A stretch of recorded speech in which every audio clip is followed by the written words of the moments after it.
lot of you guys have reached out to me asking me about my experience on this beautiful 390 adventure. Oh wait, let's switch cameras. I know it has been long overdue, but I think I have had enough adventures with this beautiful machine, and here is my honest to God opinion about this bike. Hello guys, welcome to my channel. I'm Jaideep and you're watching RoadHawk vlogs. Today we'll deep dive about everything that this bike has to offer to you.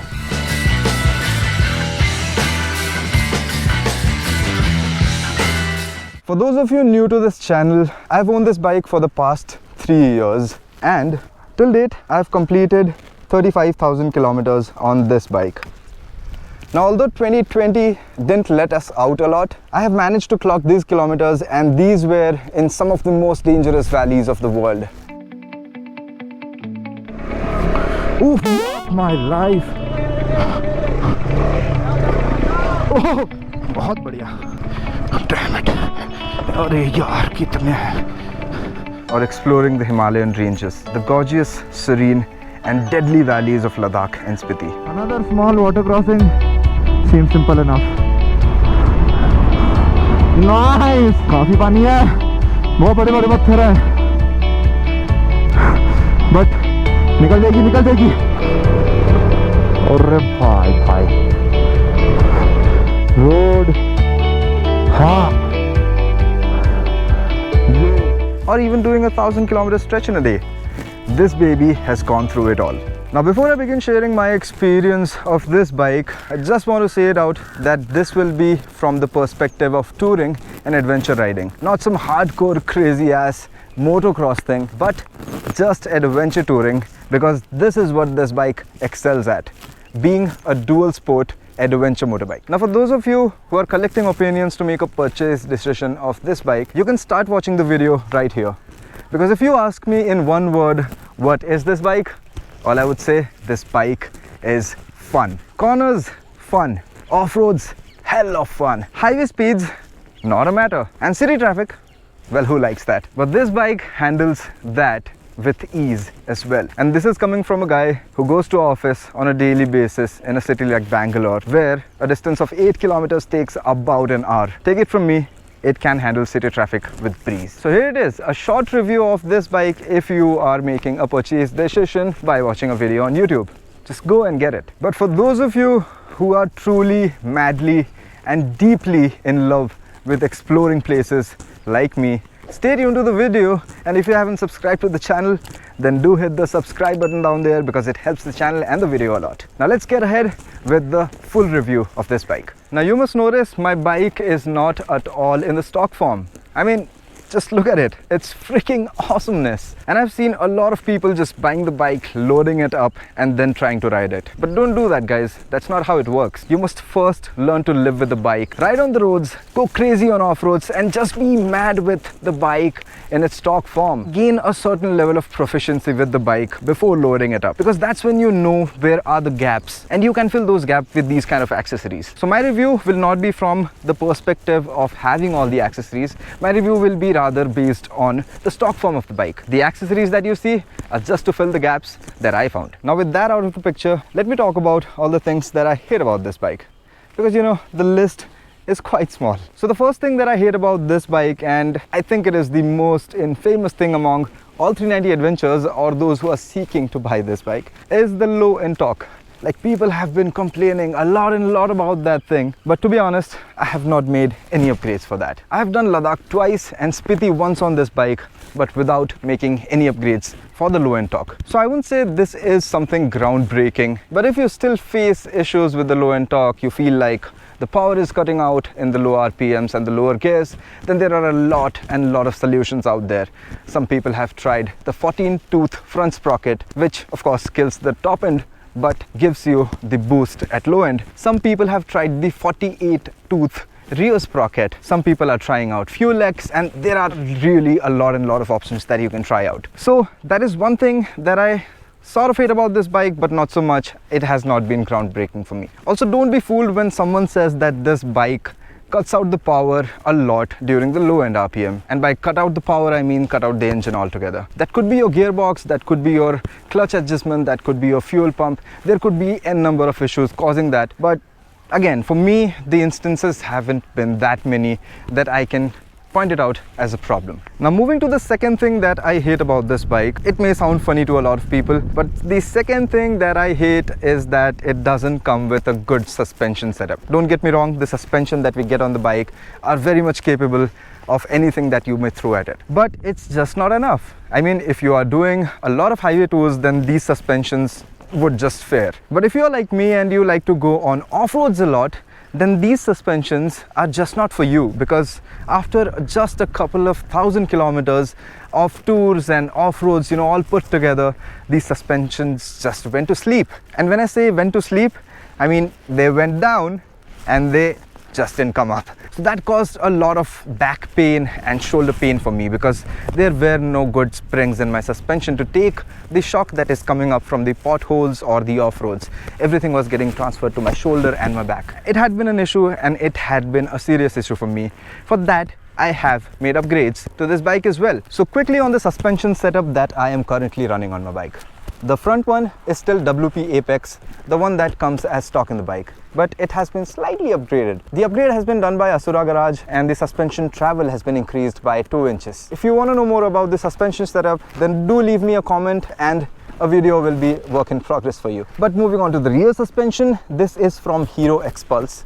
It's stock, it just fits right in. This is a much softer suspension with a longer life, and it has been a breeze to ride this bike after upgrading the suspensions. Now moving on to the third thing that I hate about this bike, and it is a safety feature, so it's odd that I hate it, but that is this MTC, the motion traction control feature of this bike. It hasn't been a great bigger problem for me. In fact, it has saved me a lot of times when I was just going to crash on the road, of course. The most annoying thing happened with this MTC when I was in Ladakh. We were in the middle of a water crossing with all the glacier water hitting us from the side.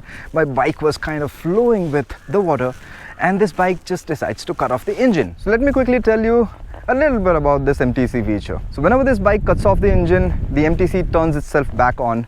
And when you are in an off-road situation like we are in currently, when the MTC is on, the rear wheel won't spin and won't give you enough power to pull yourself through out of an off-road condition. And that's what happened when I was in the glacier water. It was freezing cold and the bike just turned off, the MTC was on. I had to go and do all the shenanigans to turn off the MTC to get myself out, and it happened about 4 to 5 times. Now that was a problem when I bought the bike back in 2020. Now several ECU updates have come up for the newer model, and thankfully KTM is also launching them for the older model. So we now have an off-road mode where the MTC doesn't kick in as much. It's still there even if you turn on the off-road mode, but it won't kick in as much even if the bike shuts down. So that is one problem that is almost gone, but it's still there. It's a little bit annoying, but not as much. Again, nothing groundbreaking. Now the last thing that I hate about this bike are these seats. These seats are not very comfortable, and to be honest, they are really, really hard. I mean, if you are on a ride which is, say, about 1,000 kilometers, just a highway ride, even then you can get a bad saddle sore from the seats. And even the shape is kind of oddly built. It's kind of edgy from the corners, so you can't really put your leg down all the way. I mean, it's not comfortable at all. So that is one thing that I hate about this seat, is the edginess of this seat along with the hardness. And the second thing that I hate about this seat is this lump. I mean, this lump has come in my way a lot. In any of the off-road situations, when you are saddling and you want enough traction to be on the rear tire, you just lean back on the bike, don't you?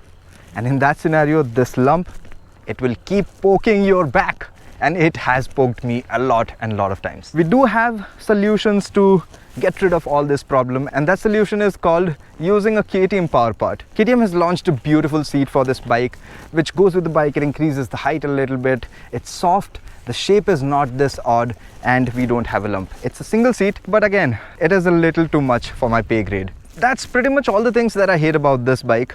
Of course, you see a lot of upgrades have been made on my bike, and if you want to know more about all the accessories that I have, all of the upgrades that I've made and why I've made them, then do drop in the comment section, and trust me, a video will be on the way for you real soon. I had to switch to my iPhone because the sun is going down. I have to be quick about everything else. Now, moving away from all the hatred, let's talk about something good about the bike. The one and only thing that is good about this bike is that it exists, because it is that awesome. I mean, I have done a lot of crazy things about this bike, and if you have not watched my earlier videos, then do check out all the playlists. I'll leave some of them in the description as well. Whether it was long highway stretches, whether it was potholes on the road, whether it was jumping, you know, Ladakh, and all those crazy stuffs, all on this bike in the past 3 years. So that is everything that I like and dislike about this bike. I mean, I talked a lot about the things that I dislike, but the things that I dislike are so few that I could put it in a video.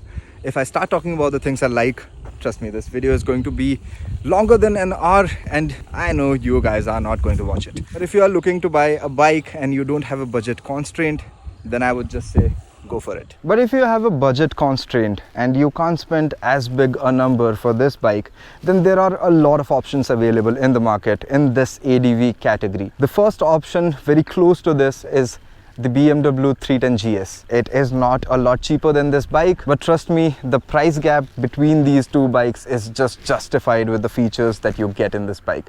I would say that this bike is heavily underpriced, and that's why I love this bike, because it has everything that you may need in any of the conditions. With the BMW 310 GS, the rides are going to be slightly more comfortable. You are going to get a softer suspension setup. You are going to have the same luggage setup, but the off-roading capabilities that this bike has, the fun that this bike can deliver, probably is not present in the 310 GS. The second option, which is even cheaper than the 310 GS, is the Himalayan. And that is a marvelous bike, I will say, because that is made for hardcore off-roading. You can go nuts with those bikes. The larger front tire, the spoke wheel setup, the longer suspension travel, and the better ground clearance of Himalayan makes it a perfect off-roader, although it is slightly heavy. Anyways, the other option that you have in the ATV category is the Suzuki V-Storm 250.